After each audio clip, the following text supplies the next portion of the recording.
Avoir mal au dos quand on est assis, c'est normal, à la base, il était prévu qu'on soit ici et pas là. Il n'y a rien de pire pour le dos que de rester assis, et pourtant, c'est ce que beaucoup d'entre nous faisons à longueur de journée pendant toute une vie. Si on a mal de dos quand on est assis et qu'on cherche sur Google ou YouTube comment s'asseoir quand on a mal de dos, on trouve les règles d'ergonomie classiques qui nous apprennent qu'il faut se tenir droit pour préserver l'alignement naturel de la colonne cervicale et de la colonne vertébrale. Il faut s'asseoir bien au fond de la chaise, avec le dos bien calé contre le dossier, et l'écran doit être bien à hauteur des yeux. Il n'est pas question d'incliner la tête, il faut qu'il soit juste en face. Et ça, pour Marc, c'est un problème. Pas parce qu'il n'a plus de clavier ou parce que son portable ne va pas rester en l'air indéfiniment, mais simplement, Marc, il a une hernie discale et il a mal de dos. Tout le temps. Et encore plus quand il est assis. Les règles d'ergonomie classiques, c'est uniquement de la prévention. Pour les personnes qui ont des problèmes de dos, souvent, ça marche pas.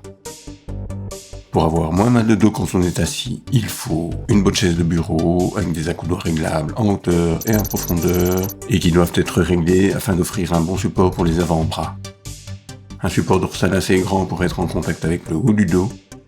Il faut absolument que le haut du dos soit en contact avec le dossier, c'est important, vous allez comprendre pourquoi. Et le siège de bureau doit être pourvu d'un mécanisme de bascule vers l'arrière, dont la résistance est réglable. Ce mécanisme de bascule vers l'arrière doit être réglé pour offrir la résistance maximale.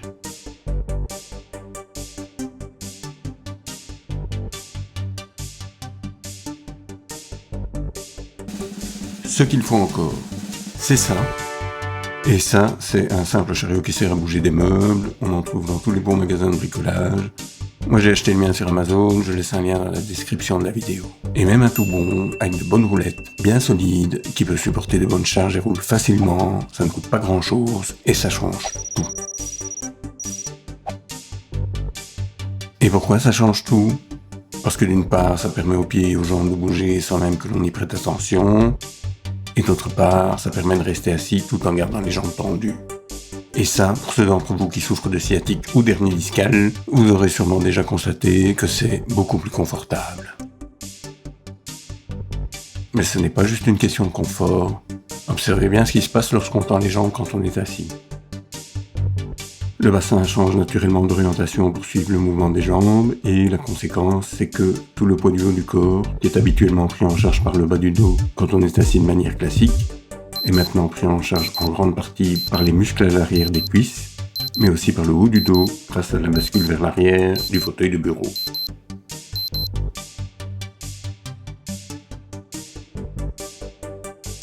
Et le haut du corps, c'est pas loin, voire plus de la moitié du poids total du corps, qui pèse sur le bas du dos en permanence quand on est assis de manière classique.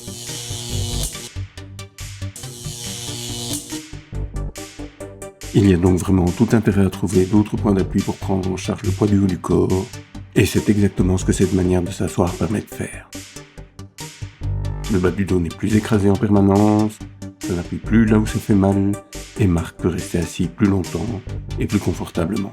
Si ça se trouve, vous avez un chariot comme ça qui traîne dans votre cave ou votre grenier, essayez, vous allez voir, on a vraiment moins mal au dos en restant assis comme ça.